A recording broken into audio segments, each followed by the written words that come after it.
Muy buenas tardes. Mi nombre es Harumi Rosas, soy profesora de la Universidad de Guadalajara y les doy la bienvenida a este panel denominado ¿Hacia dónde va el municipalismo iberoamericano tras la descentralización? El día de hoy tenemos para este panel 4 profesores, bueno, 2 profesores, 2 profesoras que nos van a compartir eh, su experiencia. Vamos a tener posibilidad de discutir un poco al respecto sobre este tema y para poder tener esa oportunidad vamos con los tiempos. Cada intervención va a tener una duración de 15 minutos. Vamos a estar monitoreando los tiempos y vamos a comenzar con la doctora Adi Patricia Carrera Hernández. Ella es investigadora de la Facultad de Ciencia Política y Gobierno de la UPAEP. Así que le damos el tiempo. Adelante, doctora Adi. Bueno, buenas tardes, muchas gracias. Encantada de estar hoy aquí. Gracias a la UIM por la invitación, por supuesto, y a la generosidad del Colegio de Jalisco, a Roberto de la Mora, que nos ha atendido espléndidamente en esta visita que hacemos a esta bella tierra nuevamente. Y antes de comenzar, no quiero dejar de mencionar que nos sentimos muy honrados de que esté entre nosotros el doctor Enrique Cabrero, que siempre lo digo, ha deformado a muchas de nuestras generaciones como investigadores, ahí me incluyo, y quiero que le demos un fuerte aplauso. Recibe un merecidísimo premio por su labor sobre la investigación en gobiernos locales. Bien, dicho eso, que no le podíamos dejar de mencionar, lo que les voy a platicar, si pueden poner la presentación para que esto no sea tan aburrido, es, decía Harumi, bueno, vamos al panel es sobre hacia dónde va el municipio. Esta presentación es sobre de dónde viene, ¿no? Es como si estuviéramos haciendo un diagnóstico y entonces a la luz de cómo estamos ahora, pues nos lo explicamos de qué pasó hace 40 años, ¿no? La primera lámina, por favor. En realidad esto fue iniciativa, lo que les voy a presentar es una publicación que hicimos precisamente para la red de universidades municipalistas que coordina la UIM, que se formó en 2017-18, no me acuerdo. Firmamos el convenio en la ciudad de Manizales, en Colombia. Y a partir de ahí se ha iniciado una labor en la cual se le ha dado mucho apoyo a través de la UIM a esta red de universidades que estamos abocados al trabajo con gobiernos subnacionales, particularmente con gobiernos locales. Quien lleva ahí la batuta ha sido, por supuesto, Federico, pero también, pues de manera muy destacada, Daniel. Y entonces, Daniel, que no tiene nada que hacer, ¿verdad? Y se le ocurren cosas, un día dijo, ¿por qué no hacemos un recuento del estado de la descentralización en Iberoamérica, ¿no? Pues nada más son 40 años, ¿no? Entonces, vamos a ver cómo nos sale. Y entonces ahí pasamos a la siguiente lámina, por favor. Ah, sí, es cierto, perdón, se me había olvidado. ¿Qué crees? Ya, ahí está. Bien, entonces se organizó la idea era un número especial de la red, de la revista iberoamericana de gobierno local. Terminaron siendo 2 números especiales, se incluyeron a 14 países. En el volumen 1 ustedes van a encontrar a Argentina, a Bolivia, a Brasil, a Chile, a Colombia, a Costa Rica y Cuba. Y en el volumen 2 tienen a Ecuador, España, México, Perú, República Dominicana, Uruguay y Venezuela. Y en próximas fechas habrá un volumen 3 que ya se gestó, está en edición, en fin, todas las cosas que pasan con estas publicaciones donde pues intervienen tantas personas que tenemos entendido ha tenido un gran éxito en términos de la historia de la revista, ha sido muy revisada. Y bueno, en este número especial, bueno, yo tuve el gusto y el honor de hacer las conclusiones. Entonces, lo que les voy a comentar ahora son precisamente las cosas que, digamos, hay muchas cosas interesantes en ambos volúmenes. Si no lo han visto, les recomiendo mucho que lo revisen. Y lo que les voy a comentar ahora, pues son algunas de las cosas que encontramos que son, digamos, que comunes a los países de la región. Entonces, primero empezamos con lo que podemos decir que es bueno. Para empezar, pues ha sido un proceso muy heterogéneo, muy heterogéneo, como es nuestra región. Y heterogéneo no solo por las condiciones políticas, económicas, sociales en las que se inician los procesos de descentralización, sino también por los tiempos. Tenemos países que empiezan más temprano, ¿no? Como por ejemplo México, que en 1980 pues inicia el proceso de descentralización con la creación, la operación del Sistema Nacional de Coordinación Fiscal, pero luego tenemos países que van a empezarlo más tarde, como Costa Rica en 2015, incluso Uruguay, que en 2010 empiezan a crear municipios en el país, o otra cosa mucho más reciente que son las gubernaturas provinciales de Chile, ¿no? Entonces ha sido un proceso bastante heterogéneo, pero que es una característica común. O sea, todos los países de la región han experimentado en mayor o menor medida un proceso de descentralización en diferentes dimensiones, en diferentes escalas, ¿no? ¿Cuál ha sido una de las principales tendencias? Que se crean cada vez más gobiernos locales, cada vez más jurisdicciones. Vamos a ver más adelante que eso también tiene su contraparte mala. Uno puede pensar, bueno, se crean más gobiernos locales, pues porque entonces es un lugar es más democrático. Parte de eso es cierto. Recordemos que los 80s pues son la década de la tercera ola democratizadora.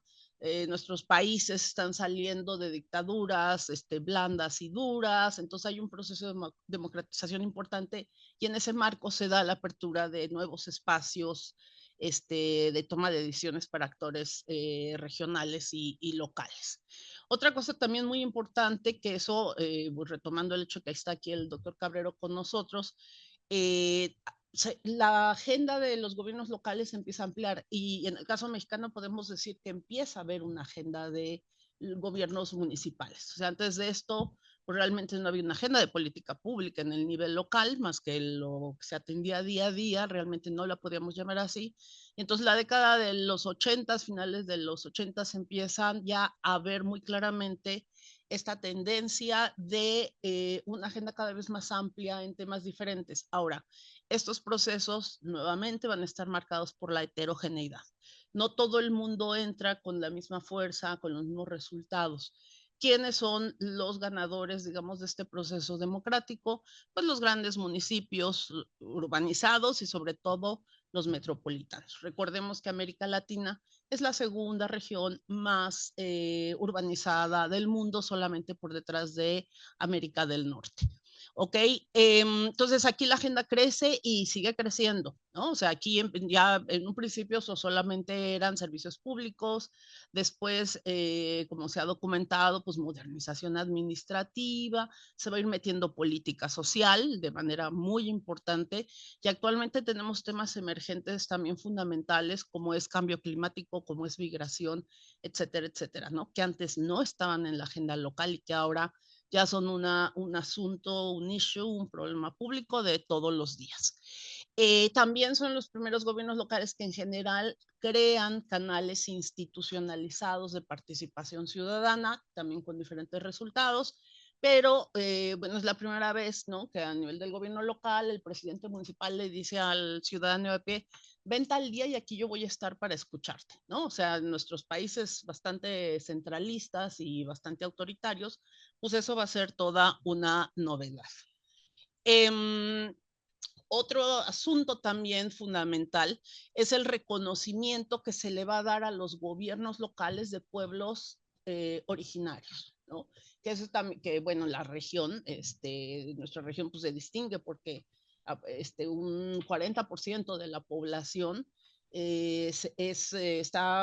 pertenece a algún grupo de nuestros pueblos originarios y entonces ya habían sido ignorados, ¿no? Durante literalmente siglos. Entonces la descentralización también los va a dotar, al menos formalmente, de ciertas capacidades de toma de decisión, de la posibilidad de crear y funcionar, que sus gobiernos locales funcionen de acuerdo con sus tradiciones y sobre todo de refrendar su derecho a tierras, etcétera, etcétera, ¿no? Otra cosa importantísima, también el surgimiento y el arribo de las mujeres finalmente a los puestos de autoridades y de funcionarias. También eso ha sido un proceso bastante heterogéneo. En los últimos años, yo creo que ha sido en los últimos 15 años que se ha avanzado un poco más, pero también comentaremos sobre eso más adelante. Y luego también vemos el surgimiento de manera obvia, porque más allá de una voluntad política, es que ya están encima los problemas que trae el incansable proceso de urbanización. Nuestras ciudades crecen cada vez más y los problemas, ¿no? Lo que le llamamos en inglés los wicked problems, se convierten en uber wicked problems, ¿no? O sea, ya es complejísimo darle atención a las necesidades de servicios públicos. Cada vez va a haber más variables que hay que contemplar y ya muchas de ellas están más allá de la problemática tradicional de los gobiernos locales, que pueden ser los ingresos, ¿no? También otra cosa, una tendencia positiva es el surgimiento de las asociaciones de municipios, ¿no? Hay asociaciones de derecho público, de derecho privado. Nos queremos referir a aquellas que forman como la WIM, ¿no? Que nos reunimos, hacemos proyectos, promovemos cosas, y luego también está aquella que le llamamos consorcios municipales, intermunicipalidades, mancomunidades, asociativismo intermunicipal, que es precisamente para tratar de darle alguna coherencia a estos territorios metropolitanos gigantescos que se caracterizan por la fragmentación y en las que hasta el día de hoy, o bueno, eso recuerdo que sacamos un estudio sobre las grandes ciudades de América Latina hace ya como 7 años, una cosa así, y nuestra primera conclusión fue que ningún mecanismo sirve, ¿no? O sea, en la región es realmente imposible generar políticas con visión metropolitana. Y eso es un enorme problema cuando tenemos que atender asuntos como el agua, la falta de agua potable, como los sistemas de movilidad, ¿no? Que en el marco del Congreso, pues además los queremos con enfoque de género, ¿no? Entonces, ahí diríamos que la problemática, bueno, pues es aguda, pero también se crean estas asociaciones de municipios, algunas con mayor o menor éxito, ahorita comentaremos al respecto. Esa es la parte, digamos, buena, positiva, esa es la buena, ¿no? Ahora vienen las cosas que ya no son tan afables, que no nos producen tanta felicidad, ¿verdad?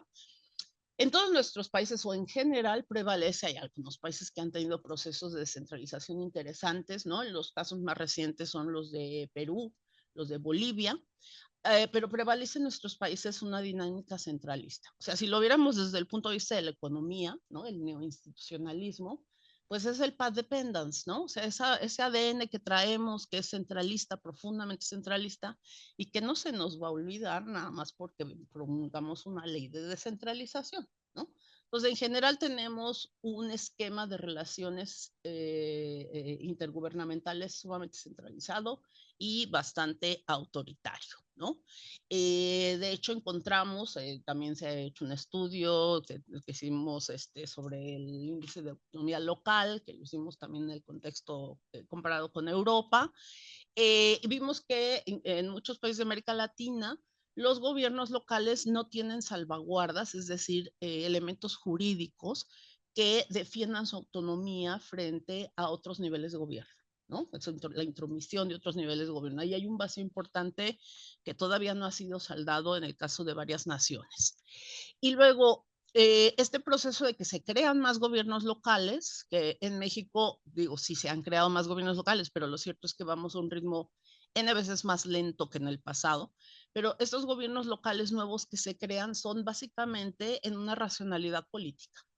Es decir, no hay ningún tipo de evaluación de con qué se va a mantener ese gobierno local, a cuántas personas va a servir, financieramente qué va a hacer, tiene las capacidades técnicas para proveer, etcétera, etcétera, ¿no? ¿Y esto en qué resulta? Pues en el problema que, como le llaman los españoles, el inframunicipalismo. Es decir, que tenemos un montón de gobiernos locales chiquititititos, ¿no? Como la tierra de mis ancestros, Oaxaca, son 570 municipios, y pues el 60% de ellos están en unas condiciones pues bastante malas porque no tienen ni recursos y tienen pocas capacidades, ¿no? Y luego también otra cosa que distingue a nuestra región es un modelo de gestión unipersonal, ¿no? Por eso puse al alcalde allá arriba. O O sea, el alcalde, el presidente municipal es el presidentito, ¿no? La reproducción de nuestros sistemas, insisto, que traemos de todo el tiempo. Y entonces la gestión, nuestra gestión municipal en general es difícil porque todo se le tiene que consultar al presidente municipal, ¿no? Y esto que estoy hablando ahora, yo se lo escuché a decir hace 30 años al doctor Cabrero, ¿no? En las conferencias que daba. No ha cambiado, ¿no? Todavía no logramos transformar esta cultura político-administrativa que pues representa un poder. Los mecanismos de participación ciudadana en realidad y en general no son muy eficaces. Ha habido casos, sí, en los que ha funcionado muy bien, el ejemplo clásico es Brasil, pero luego ustedes vienen a otros ámbitos tropicales como la Ciudad de México, donde ha sido un completo fracaso, ¿no? A pesar de que esté institucionalizado, que hay un presupuesto, bla, bla, bla, no funciona. O sea, máximo el 6% de la población acude a decir algo.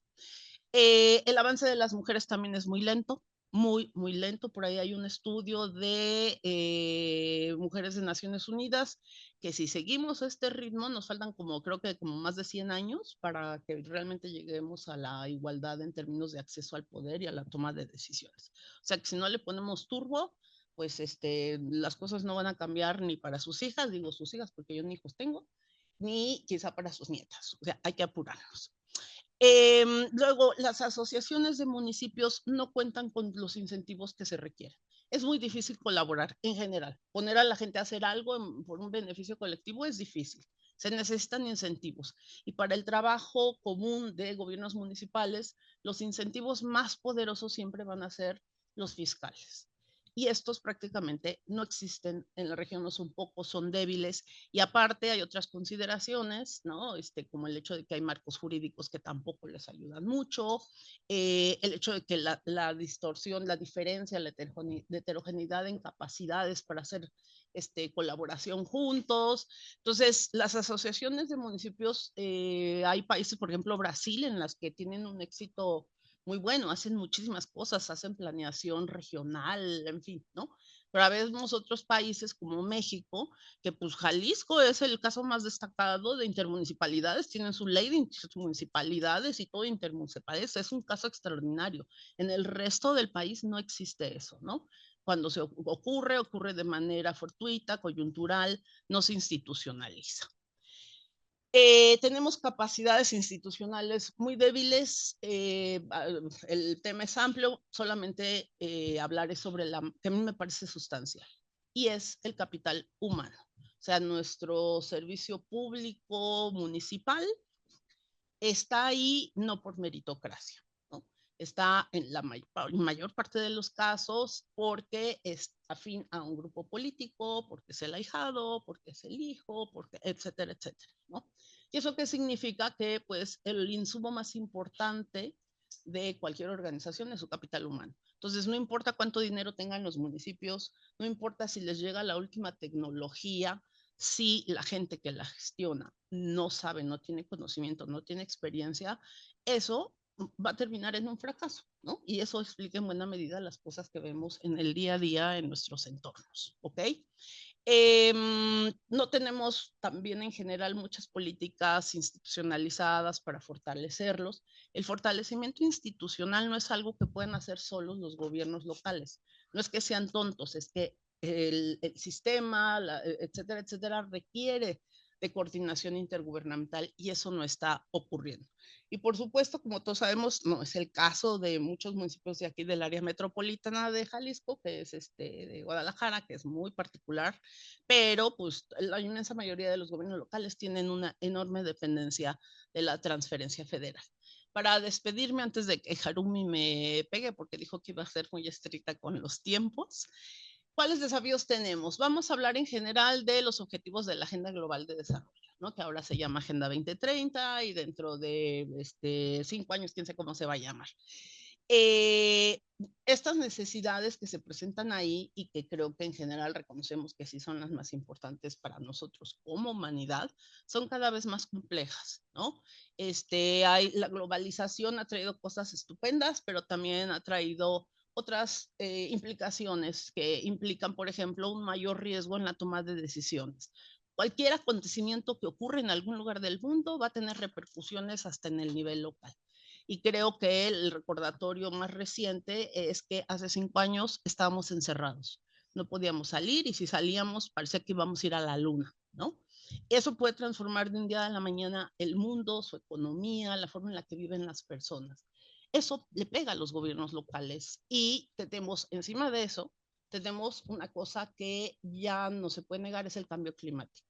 Y el cambio climático pues no tiene fronteras, necesitamos una acción, gobernanza multinivel, ¿no? Ya nada más nos falta que lleguen los extraterrestres.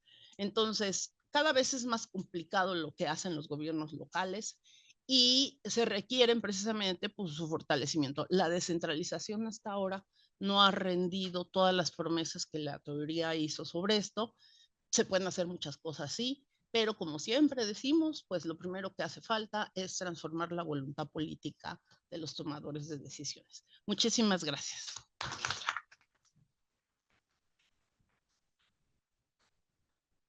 Bien, agradecemos la participación de la doctora Adi y vamos a escuchar a nuestro segundo ponente, el doctor Daniel Cravacoure.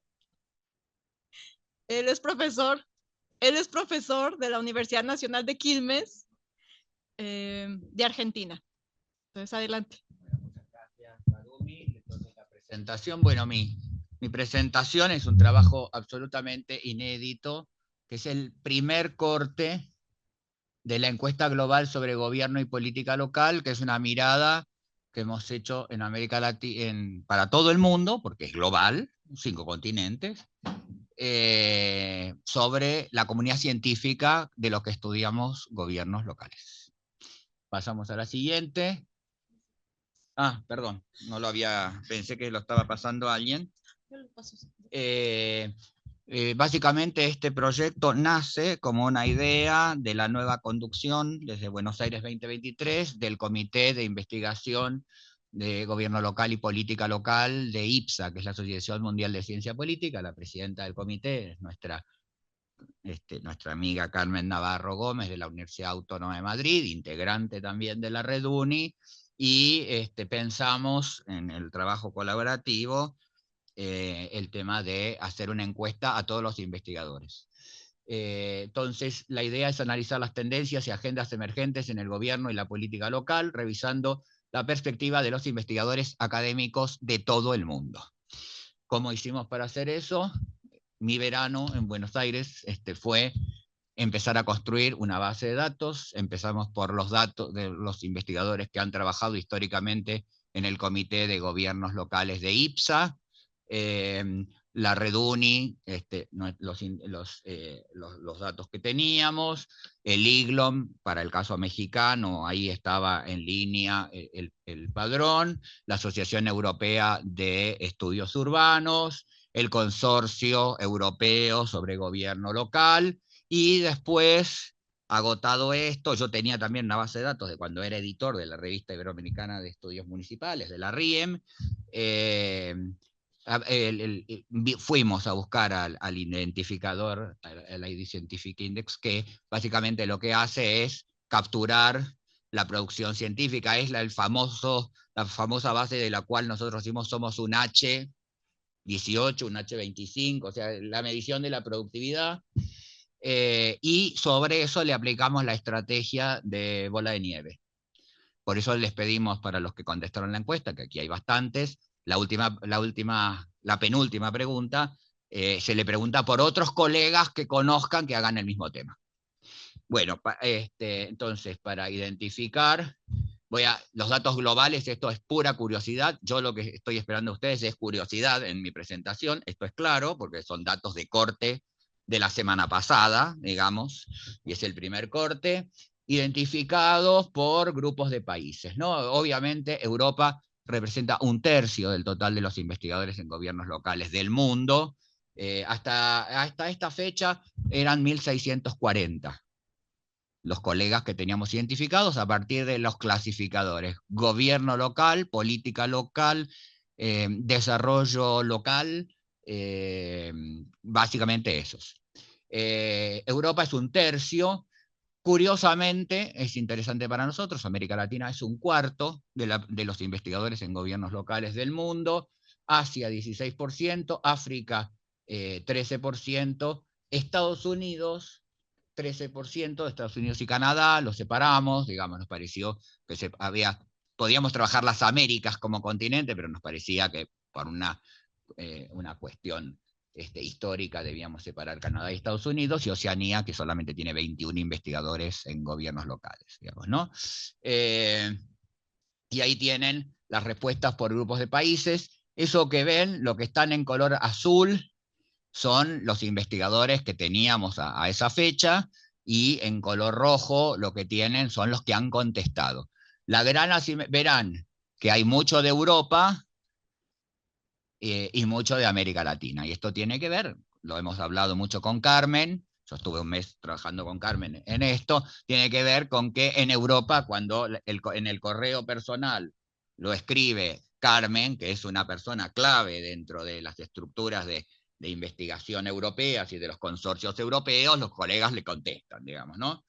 Y humildemente en América Latina puede llegar a pasar lo mismo conmigo y sobre todo con los países que tienen más investigadores que uno conoce. O sea, es saber dónde ir a tocar el timbre, digamos, y los colegas medianamente a uno lo van conociendo. Entonces, por eso América Latina y Europa, porque la estrategia fue mandar correos individuales. Así que eso exige muchísimo trabajo. Y desde las cuentas personales. O sea, desde la cuenta de correo de Carmen y la cuenta de correo mío. Porque entendemos, hemos probado también de mandar por lista, pero al comienzo lo mandamos y vimos que no teníamos la misma cantidad de respuestas.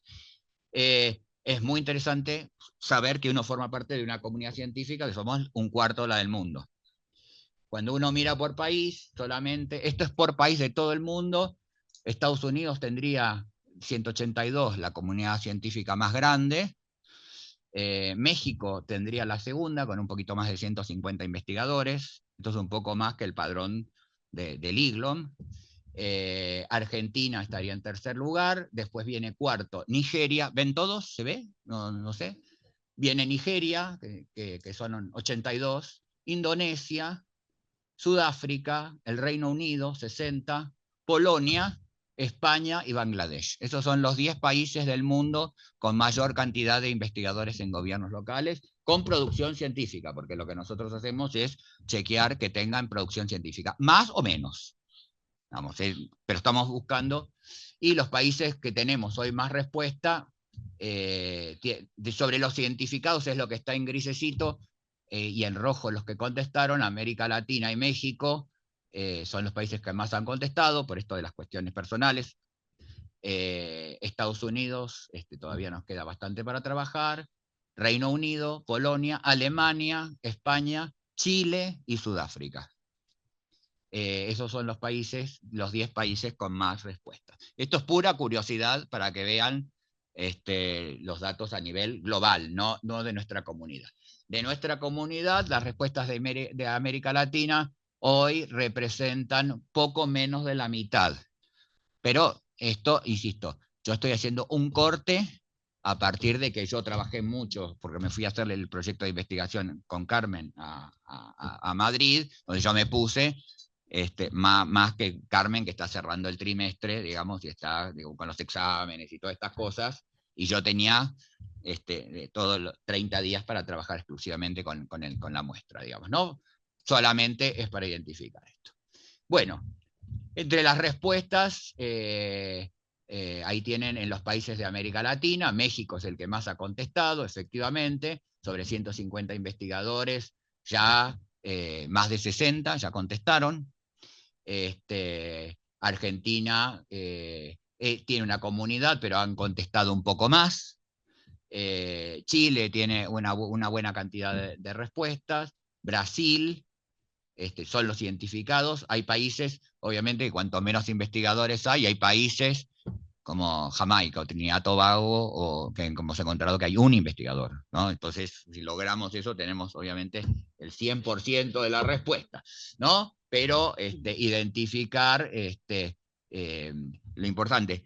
Son muy lindos los correos de respuesta. Esto no está para los datos, pero hay colegas, por ejemplo, hemos recibido correos muy lindos de Kazajistán, de Pakistán, ¿no? Porque claro, son países donde hay una comunidad científica muy pequeña y sentirse parte de una comunidad global.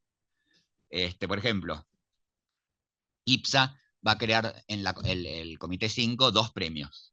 Y estamos buscándole los nombres.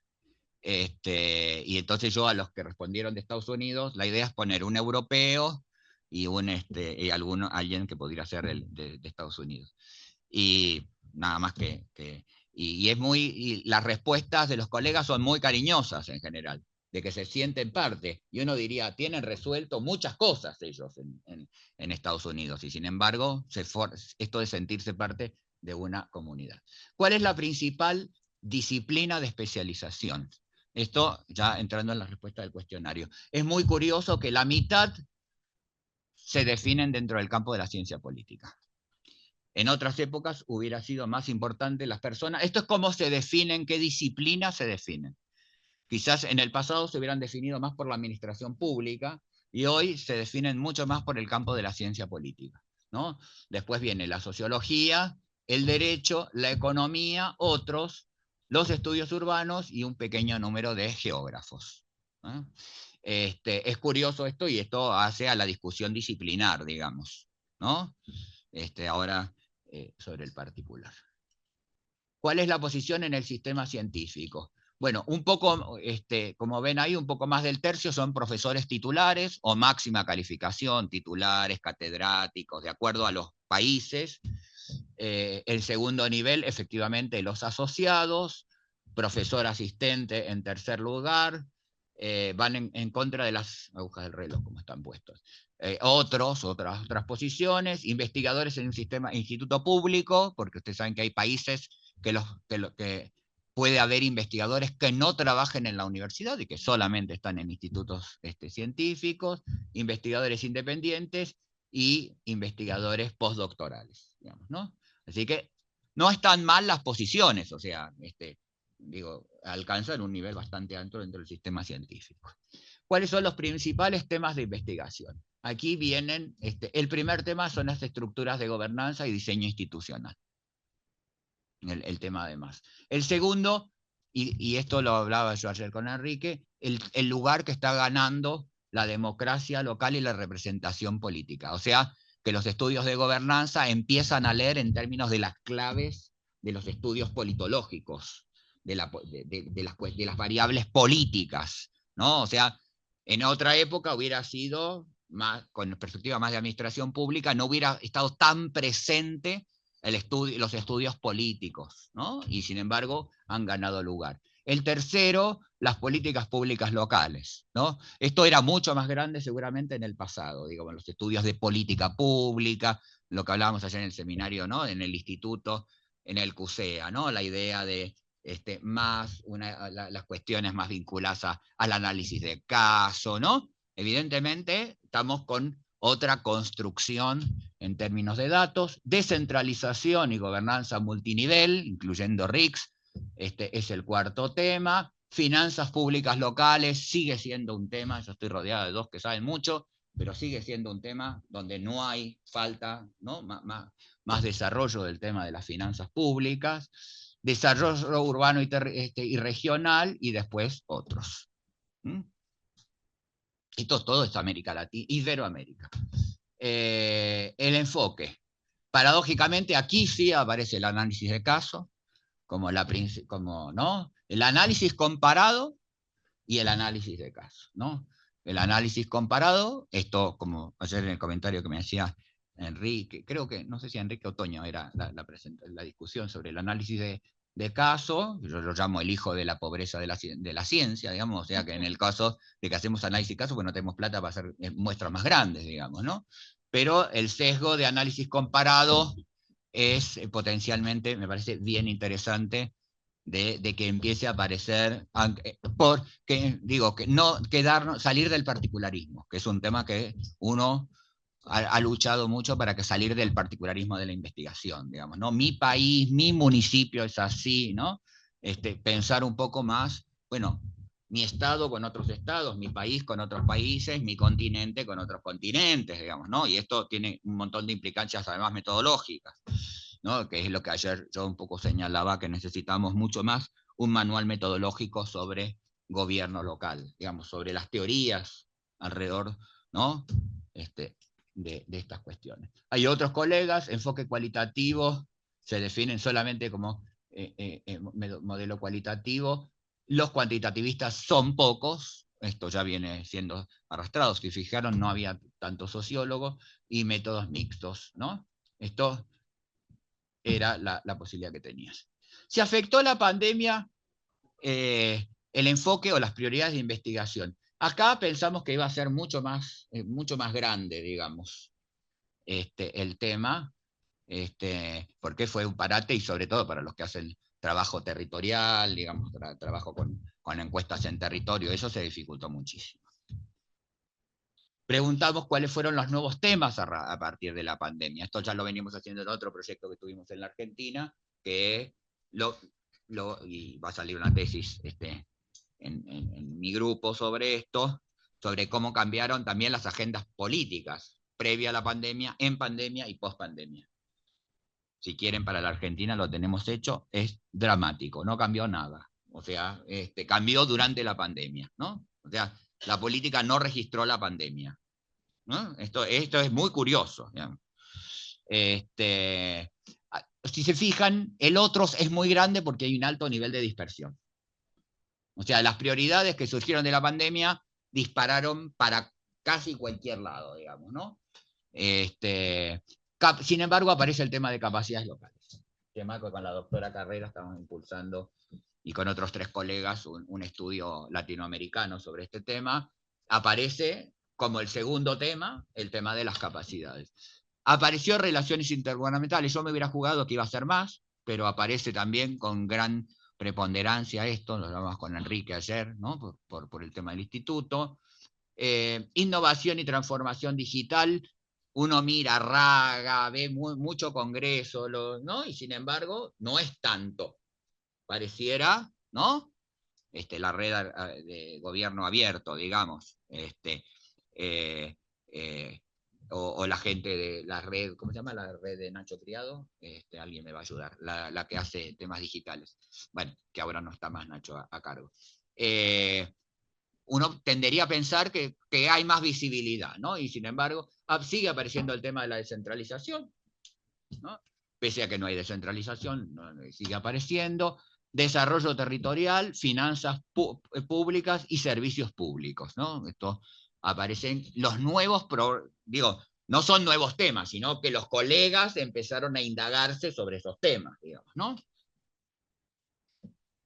Si es actualmente miembro de alguna asociación internacional, nos interesaba ver la internacionalización de los colegas, y acá, si se fijan, la mayoría de los colegas no están en redes internacionales, y eso es toda una definición, ¿no? Y es curioso que ante esta pregunta, por ejemplo, mucho mexicano contesta, soy de IGLOM, pero no es internacional IGLOM, es mexicana, ¿no? Pero sin embargo, ¿no? Pese a que Roberto quiere hacerla, pero es curioso, ¿no?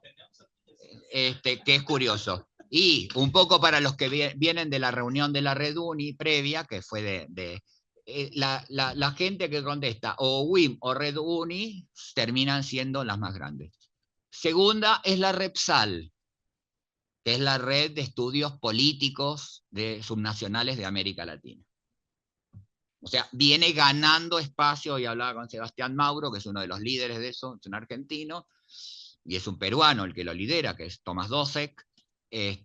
Viene ganando espacio esto de los estudios políticos subnacionales. Y los que no nos hemos dedicado tanto a eso, tenemos que empezar a establecer canales de diálogo más alrededor de eso, digamos, ¿no? ¿Estamos en tiempo? ¿Sí? 3 minutos. Bueno, ahí aparecen también aparece, fíjense, el Consorcio Europeo de Estudios Locales, aparece Claxo, Raga, bueno, hay un mayor nivel de dispersión. Igual, El dato para mí más preocupante es que hay todavía poca circulación internacional, ¿no? Y esto es una cuestión. Si participa en algún proyecto internacional con relación al gobierno, del gobierno y política local, esto es aún menor. Solamente un cuarto de los investigadores participan de proyectos. Piensen que no son solamente latinoamericanos. Hice el corte con iberoamericanos, ¿eh? O sea, están acá los españoles y los portugueses metidos en el estudio, que trabajan mucho más en red, digamos, porque hay más financiamiento para hacer estudios. Eura la dirige Felipe Teles, que es un colega de Aveiro que es una máquina haciendo este tipo de cosas. Sin embargo, todavía falta, ¿no? Y en América Latina nos falta más el trabajo de trabajar en proyectos internacionales. Y creo que es la última, para que Harumi no me pegue a mí, ¿qué áreas del gobierno local y política local considera que requieran una mayor atención, o sea, los temas a futuro? Otra vez aparece cierta dispersión en un cuarto de los casos, aparece relaciones intergubernamentales como una preocupación, acá sí aparece más grande, aparece capacidades, ¿no? Aparece descentralización. Uno diría, son temas clásicos, o sea, ayer le pusimos, como yo dije, le pusimos el clavo a los estudios de la descentralización, ¿no? Adi nos presentó el panorama, sin embargo, los investigadores siguen queriendo mirar un poco a futuro, un poco. Entonces, esto da democracia y participación ciudadana, que si lo hubiéramos visto hace 20 años, esto hubiera sido mucho más grande. Es un tema que claramente los investigadores no miran tanto. Desarrollo territorial, finanzas, innovación y transformación digital no pareciera un tema que en nuestra comunidad le diéramos una gran preponderancia, vamos, ¿no? Servicios públicos, y aparece por primera vez el tema de corrupción y ética pública, ¿no? Que hay poca gente que trabaje eso. Bueno, nada más, con esto me quedo. Gracias.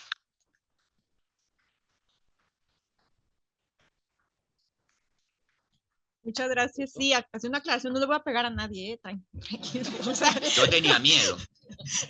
Sí, tranquilos. Vamos a escuchar a nuestra tercera ponente, la doctora Rocío Huerta Cuervo. Ella es profesora investigadora del Centro de Investigaciones Económicas, Administrativas y Sociales del Instituto Politécnico Nacional. Así que adelante, doctora. Sí. Muchas gracias. Buenas tardes, tengan todos ustedes. Antes que nada, pues felicitar al doctor Enrique Cabrero por este premio que va a recibir. Me parece que más que merecido. Lo que empezamos a estudiar cuando se trató de gobiernos locales, descentralización y federalismo, pues fue Enrique Cabrero. Y a mí me tocó tenerlo como director cuando estudié el doctorado en el CIDE. Entonces, pues muchas felicidades, doctor. Me parece que, insisto, más que merecido. Y me da mucho gusto que esté aquí en esta ocasión. Gracias, Roberto Arias, gracias, Daniel Crabacore, por la invitación. Y yo me voy a referir al caso específico de México. Le he denominado a mi presentación el contexto institucional de los municipios de México, un panorama de diversidad, desigualdad y debilidad. Cuando yo vi el título del panel que decía ¿hacia dónde va el municipalismo iberoamericano tras la descentralización? Bueno, vi las comillas y dije, para el caso de México son más que indispensables. Incluso pensé, para el caso de México, como dicen en algunos debates, pues no al lugar, ¿verdad? Porque tenemos un proceso pues muy diferente al que cuando revisamos los textos de hace 25, 30 años, hace 20, hace 10, hace todavía, pues se hablaba de las problemáticas de la descentralización de algunas facultades, pero con mucha presencia todavía del gobierno federal, el centralismo en materia de recaudación fiscal, las pocas capacidades de los gobiernos locales, y creo que ahora el panorama está en otro contexto, ¿verdad? Y es al que me voy a referir. Y creo que es muy importante discutir, y yo les invitaría a que reflexionáramos sobre el concepto de capacidades institucionales municipales desde la idea de el conjunto de activos que una sociedad genera en un territorio derivado del conjunto de reglas formales e informales que predominan en ese territorio. No solo como, bueno, claro que los gobiernos municipales son expresión de ese conjunto de reglas formales e informales, pero lo es también el proceso económico, el proceso social, el proceso cultural que se da en los municipios. Cuando en aquella época se discutía capacidades institucionales, se refería mucho a las capacidades profesionales, administrativas, de evaluación, planeación de los gobiernos municipales. Y eso daba pues las directrices de la necesidad de capacitar a los gobiernos, de mejorar su funcionamiento, su reglamentación. Se hablaba de un servicio profesional en el ámbito municipal, pero me parece que nos olvidamos de que la parte institucional, lo primero que genera, ¿verdad?, es una capacidad de una región para promover el desarrollo económico o no. Y por otro lado, pues capacidades para fortalecer las posibilidades de desarrollo de los seres humanos, de los grupos que se dan en una colectividad. Entonces, nos dimos a la tarea de construir un indicador de capacidades institucionales municipales que fuera más allá de lo que son los indicadores del quehacer del gobierno, incorporando variables de tipo económico, social, gubernamental, por supuesto, y medioambiental, no, porque no tenemos la suficiente información en todo lo que es el ámbito municipal, de tal manera de recuperar la idea de que la base del desarrollo está en la posibilidad que un territorio genere capacidad de generar empleos, de crear empresas, de generar bienestar para la población, de tal manera que en los gobiernos sean expresión o son expresión de esa sociedad y no son algo separado de las reglas y de los resultados de esas reglas. Entonces, el contexto de México, me parece que actualmente tenemos que hablar de un proceso de regresión democrática que para autores como Haggard y Robert Kaufman o Laura Gamboa van a hablar de un proceso de backsliding en el sentido de una erosión incremental de las instituciones democráticas, donde los líderes electos debilitan los controles del poder ejecutivo, restringen las libertades civiles y políticas y minan la integridad del sistema. En ocasiones, como nuestra vida a veces transcurre de la misma manera que antes, quizá no percibimos en lo cotidiano este proceso de erosión democrática, pero creo que en el caso de México, con las reformas que ha habido, con la centralización de la toma de decisiones que ha habido, con pues prácticamente eliminar la separación de poderes, ¿verdad?, y dejar solamente uno, este proceso es evidente y se nota de manera también cotidiana en muchas de las medidas que se toman y en la forma en cómo empezamos a vivir de manera diferente. Entonces, Kaufman y Haggard van a considerar que, por ejemplo, la política social va a ser un instrumento de este proceso de erosión democrática, que al centralizarse, pues le va a dar el control a los gobiernos nacionales de poder definir las políticas de desarrollo social en los municipios a nivel estatal. Entonces, esta gráfica la he traído porque me parece que es representativa de esta situación. Y aunque, como dice el profesor Merino, el federalismo no es un asunto solamente de dineros, en los dineros se nota mucho qué tipo de federalismo tenemos. Y si ustedes se dan cuenta, en la parte izquierda está todo el gasto en materia de desarrollo social, tal como lo clasifica el gasto público, y del lado derecho están los recursos destinados a lo que es desarrollo económico. Entonces, quizá algunos de ustedes me puedan decir, pero tradicionalmente se ha gastado poco en desarrollo económico. Pero ahora la gran diferencia es que la política social está centralizada completamente a cargo del gobierno federal, donde los gobiernos municipales solamente juegan un papel meramente operativo, pero además esa política social, el objetivo fundamental que tiene es de reproducir el gobierno en manos de quien está. Y en ese sentido, se utiliza a la deuda pública, ¿verdad?, en mucho para poder sostener esta política social. En la parte de la inversión pública, bueno, Pemex es el que ha tenido recursos, no así otras funciones. Entonces, si este ciclo se reproduce y se reproduce, a lo que vamos a llevar, bueno, a la reducción de la capacidad del Estado para poder sostener esa política social y, en ese sentido, continuar, digamos, con la lógica de endeudamiento como se ha tenido en los últimos años. Y cuando me refiero al cuestionamiento a este tipo de política social, evidentemente no, me parece que es necesario decir que la falta de priorización o enfoque en los grupos que realmente necesitan los apoyos en nuestro país, la falta de priorización en esto, pues está llevando a que tenemos un ejercicio del gasto muy ineficiente, donde pues aproximadamente 40% de la población que recibe algún tipo de apoyo no precisamente está en los sectores que más lo necesitan. Esto se ha visto traducido en los procesos de inversión pública, tanto a nivel estatal como municipal.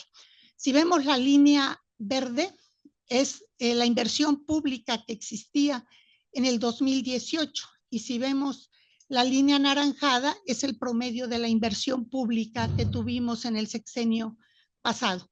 Entonces, este resultado pues es producto de la canalización de los recursos a proyectos de tipo federal, en donde la iniciativa y la posibilidad de los gobiernos estatales se ve disminuida. En el caso de los gobiernos municipales, por igual, salvo la excepción de Guerrero y Chiapas. En el caso de Guerrero, pues seguramente por las repercusiones del huracán Otis, todos los demás gasto municipal promedio en los últimos 6 años ha estado por abajo del año previo. Entonces, frente a este contexto, y ya aquí tanto Adi como Daniel se han referido a la agenda y a los problemas públicos que enfrentan los gobiernos municipales, haciendo una revisión en la red de los periódicos a nivel local, a nivel nacional, los problemas, pues nos vamos a dar cuenta ciertamente de la diversidad que hay en nuestro país y a la vez desigualdad, y vamos a darnos cuenta que lo que destaca en la mayoría de las entidades es el problema de la violencia, la inseguridad y el problema del crimen organizado. Posteriormente, voy a pasar rápido estas porque acá tengo el concentrado. En 24 estados, la inseguridad, la violencia y el crimen organizado aparece como el problema central. Los servicios públicos municipales en segundo lugar. Después, problemas con los servicios de educación y salud. Cuarto, problemas de agua. Quinto, problemas de la administración municipal, pago a trabajadores, demandas contra los municipios, no entrega de documentos, y después también aparece la corrupción. Entonces, en algo se parece mucho la República Mexicana, y es pues en tener de manera reiterada problemas asociados con pues la violencia, la inseguridad y la participación del crimen organizado. También tenemos una diversidad en cuanto a la propiedad de la tierra. Según el Atlas de Propiedad Social de la Tierra en México, presentado el año pasado, la propiedad social abarca aproximadamente el 50.8% del territorio nacional. distribuido, bueno, en esa cantidad de núcleos agrarios, ejidos y comunidades agrarias. ¿Por qué este tema es relevante? O sea, en la economía, la institución más importante desde el origen de la sociedad de mercado, pues es la propiedad privada, como base para la seguridad de la inversión y el crecimiento económico. Y en este caso, en nuestro país, tenemos a la mitad del territorio con propiedad ejidal y comunal, y nos vamos a dar cuenta cómo esa ha sido una condicionante para promover un desarrollo más dinámico en el ámbito local, pero este no ha sido un foco de atención de los gobiernos y tampoco ha sido una idea asociada al fortalecimiento de las capacidades institucionales municipales. Y me parece que es importante recuperar esta cuestión. Si nosotros vemos el mapa, nos vamos a dar cuenta en la parte verde que son los ejidos o parte de la propiedad comunal que todavía no está regularizada y de la cual quienes participan en esos grupos colectivos no tienen seguridad sobre la propiedad de la tierra. El propio Atlas nos da una estadística de cómo va el proceso de regularización de derecho pleno sobre este territorio. Y solamente Baja California Sur completó el 100% en este proceso. El mismo Atlas explica que es por la poca cantidad de grupos ejidatarios que hay, pero pues lograron eso. Entonces podríamos pensar que quizá es una entidad que esté mejor preparada desde el punto de vista institucional para promover procesos de desarrollo local que beneficie a las comunidades. Y bueno, y si nosotros vemos el caso de Oaxaca, de Chiapas, de Guerrero, nos vamos a dar cuenta que el avance es mínimo, porque alcanzar la regularización del derecho pleno en la propiedad comunal es mucho más complicado que con el caso de los ejidos. Y va a ser en esas entidades donde, a pesar de que son las que reciben las participaciones y aportaciones porcentualmente más altas desde hace muchos años ya a nivel nacional, la realidad de pobreza y de rezago social no ha cambiado de manera significativa. Entonces, este tema se discute poco en la academia y a veces se deja de lado porque tiene connotaciones de tipo político muy fuerte, ¿verdad? Pero pues es una realidad que está ahí a nivel municipal. Y de esto pues se derivan capacidades en materia, por ejemplo, de recaudación fiscal. Y nuestra gran mayoría de municipios tienen una recaudación fiscal muy baja, ¿verdad? Prácticamente la mitad de nuestros municipios recaudan menos del 7% del total de gasto y están precisamente muchos de esos municipios, digamos, en donde prevalece este tipo de propiedad social. Solamente, y creo que es importante, que son los municipios con vocación turística los que están recibiendo, los que tienen una autonomía financiera mayor al 50%, y en esos municipios habría que llamar la atención de la importancia de la participación ciudadana para que esos recursos se orienten adecuadamente al desarrollo local. ¿Por qué? Porque como a los gobiernos municipales reciben parte de ese recurso de pues el turismo, ¿verdad? De lo que obtienen de los restaurantes, de los hoteles, porque una parte le toca a los municipios, la ciudadanía no le cobran a la ciudadanía local. Y en ese sentido, a veces los gobiernos municipales tienden a orientarlo no de la mejor manera para el proceso de desarrollo local. Bueno, también tenemos una diversidad presupuestaria y de recursos. Solamente 3 municipios de México, entre ellos Tijuana, Zapopan y Guadalajara, tienen ingresos anuales mayores a los 10,000 millones de pesos, ¿verdad? Aunque en el gasto per cápita, pues prácticamente ahí sí hay más homogeneidad, porque incluso esos municipios tienen el promedio que otro tipo de municipios a nivel nacional. Este mapa es muy interesante porque de alguna manera refleja cómo esas capacidades institucionales han logrado generar condiciones para el desarrollo y combate a la pobreza a nivel nacional.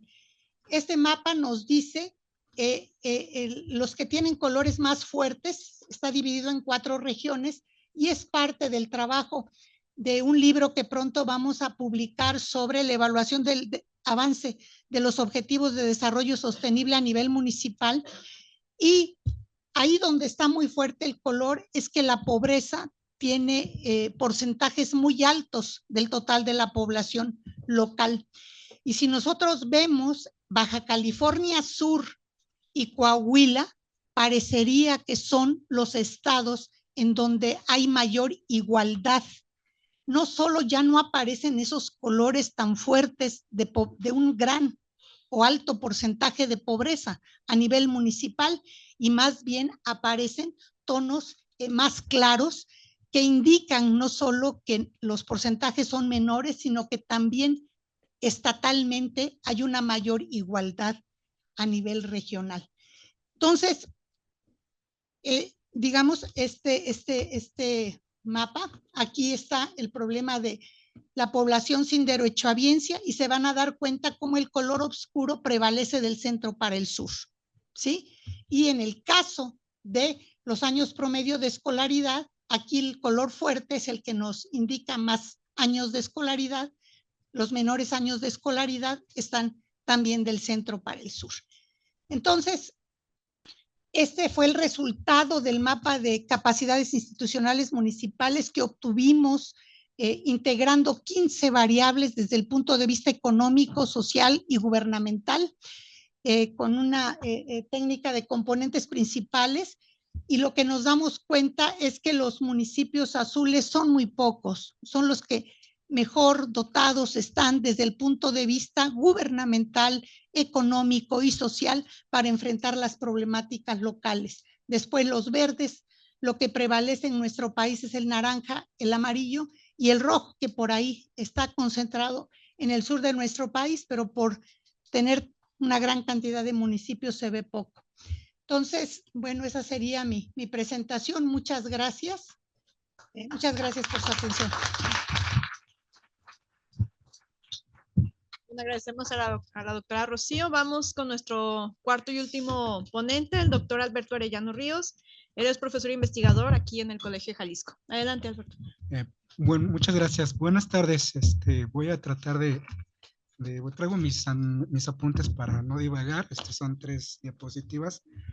Y bueno, antes de iniciar, también quiero sumarme a la felicitación al premio que va a recibir el doctor Cabrero por el premio y la trayectoria, y pues obviamente quienes trabajamos gobiernos locales sabemos el referente y la aportación que ha hecho a esta temática, a este campo de estudio en el país, ¿no? Entonces, muchas felicidades, muy merecido.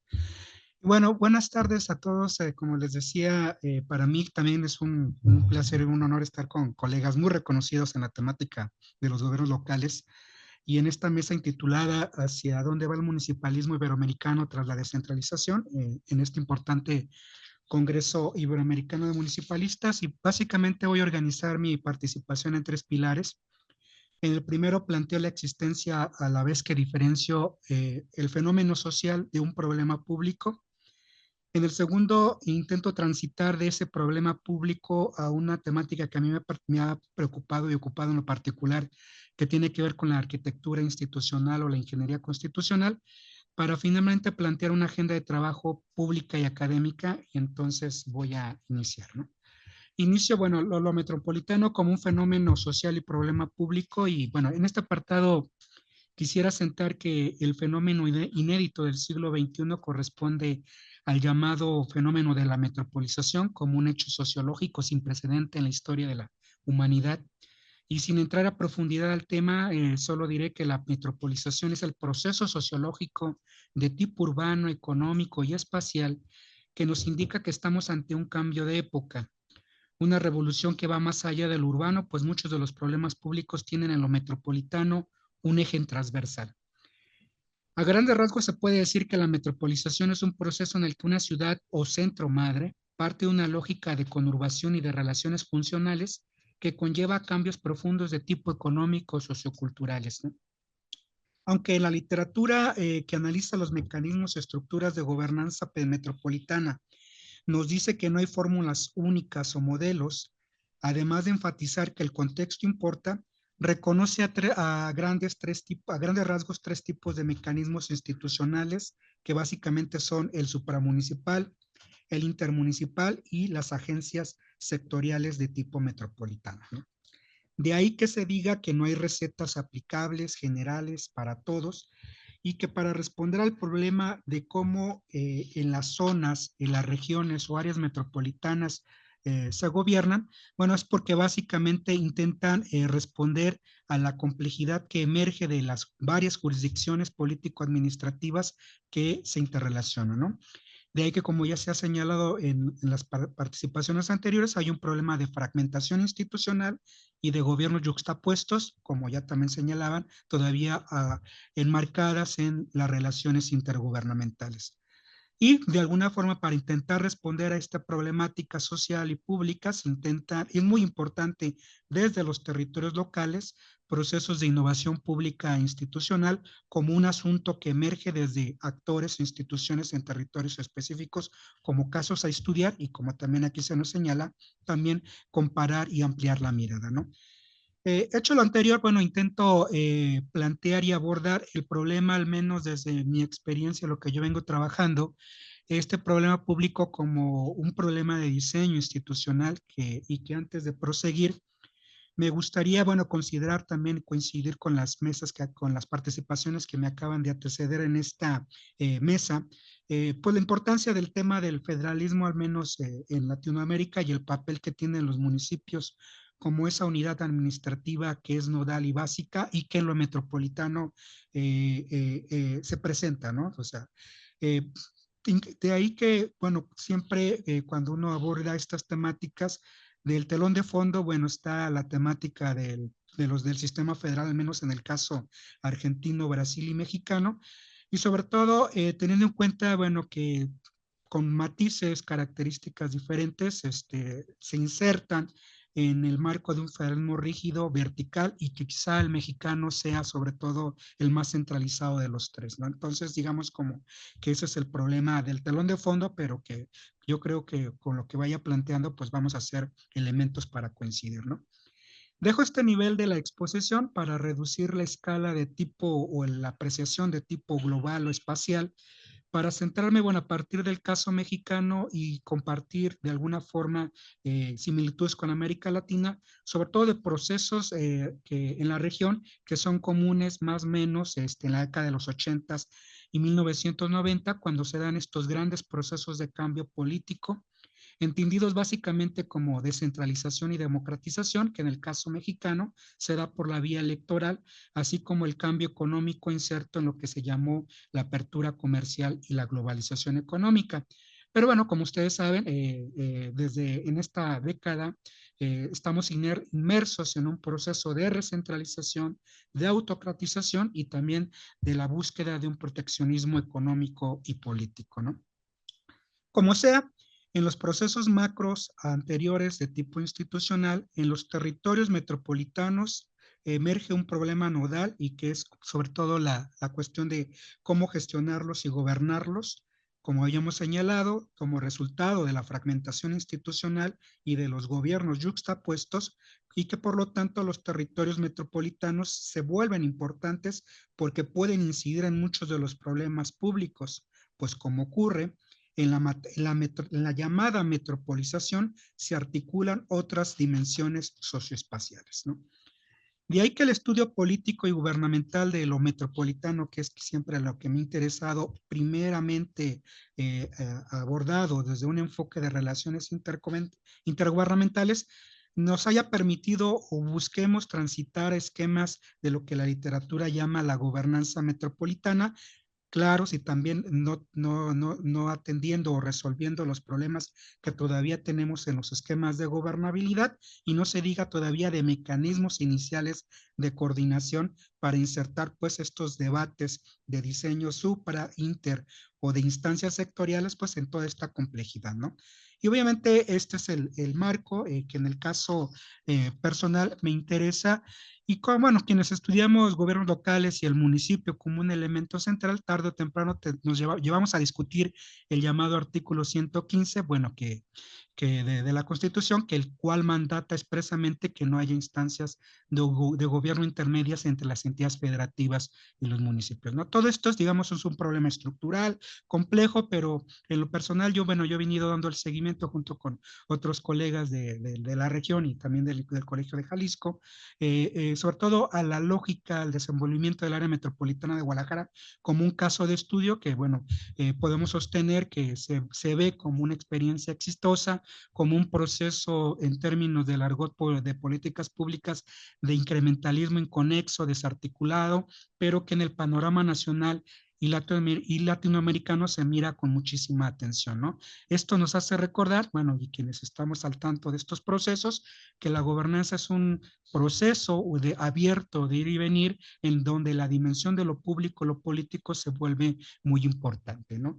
A grandes rasgos, bueno, en algunos trabajos he identificado dos grandes procesos de discusión en el diseño de la política metropolitana, una fase de discusión, otra de implementación en la de diversas estrategias y políticas, y rápidamente voy a dar cuenta de ellas para no irme a lo central y no consumir más tiempo, sobre todo en la fase de diseño e implementación de diversas estrategias y políticas metropolitanas en lo que llevamos de este siglo XXI. Bueno, puesto que antes, pese a todo, que todo puede parecer desarticulado, inconexo, el tema de lo metropolitano está ahí en la agenda política y gubernamental. Bueno, quienes hemos estado dando seguimiento, para nosotros es muy importante estos ejercicios de delimitación que hace la Comisión Interinstitucional que se integra por SEDATU, CONAPO, INEGI con algunas limitaciones, pero que contribuye a posicionar la temática y que hace notar avances mínimos. Bueno, como ustedes saben, en el último ejercicio de delimitación sigue habiendo discusiones de cómo definir las zonas metropolitanas, pero pasamos, como ustedes saben, de 74 zonas metropolitanas a 48, emergieron un concepto de 22 metrópolis municipales y se rescata el concepto de zonas conurbadas. Lo que quiero decir es que seguimos todavía ajustando y debatiendo estas cuestiones, pero que también a la par vienen otras políticas como insertar lo metropolitano en la Ley General de Asentamientos Humanos y Ordenamiento Territorial y Desarrollo, básicamente en los artículos 3 y 7, y entonces, y también como esta otra gran política que hubo a nivel nacional, que era el Fondo Metropolitano, ¿no? Lo que quiero decir con esto es que, y ya voy cerrando, precisamente que el tema de lo metropolitano ahí está, no, es algo que no hemos sabido resolver, pero que a grandes rasgos debemos entender que las soluciones se enmarcan primero en los esquemas de la planeación y el ordenamiento territorial para transitar después a elementos administrativos de la gestión pública y luego ir a las temáticas de la coordinación metropolitana en el ámbito de lo político gubernamental y decir a partir del caso del área metropolitana de Guadalajara, bueno, que hay una gobernanza vertical, centralizada, dirigida, pero que en ciertos asuntos de política pública en concreto se puede aspirar a gobernanzas más descentralizadas, más colaborativas, más de colaboración, pero pues obviamente eso no es lineal y mucho va a ayudar a lo que vayamos trabajando, ¿no? Yo con esto ya voy cerrando en el sentido de que de un trabajo previo que está por publicarse también en el análisis sobre todo del periodo de 2003 al 2022 de 120 iniciativas de ley en materia metropolitana presentadas en el Congreso de la Unión, creo que el tema allí está, no, obviamente no está en la agenda política y sobre todo, y mucho menos el asunto de los gobiernos locales y del sistema federal en el llamado gobierno de la Cuarta Transformación, pero las diferentes fuerzas políticas y los actores han hecho una serie de iniciativas que podemos agrupar, que pudiéramos discutir y llamar, bueno, si es necesaria la pregunta categórica de una amplia reforma metropolitana, pues esta diría que sí, pero más bien aquí lo más interesante es entrar a los elementos del debate, porque yo diría que a grandes rasgos en 4 pilares. Seguir debatiendo, como ya hemos visto precisar la clasificación y tipología de las metrópolis, o sea, constantemente los estudios urbanos nos llaman a esto, y ahí sigue el asunto. El segundo elemento tiene que ver con elementos mínimos para la gobernanza metropolitana. El tercer gran pilar pudiera ser para tener un marco mínimo de ciertos temas o asuntos de política pública para el diseño e implementación de políticas con un enfoque metropolitano, y finalmente el asunto nodal para seguir debatiendo, que precisamente tiene que ver con el de los recursos financieros para el mediano y largo plazo, ¿no? Entonces, bueno, yo con esto voy cerrando para decir que en el asunto del problema metropolitano quedan muchísimas líneas abiertas, y con esto, pues obviamente agradecer la invitación y estar más bien atentos a sus preguntas y comentarios, y coincidir en algunos elementos con quienes me antecedieron, y que precisamente, pues, a seguir trabajando en estas cuestiones, ¿no? Muchísimas gracias.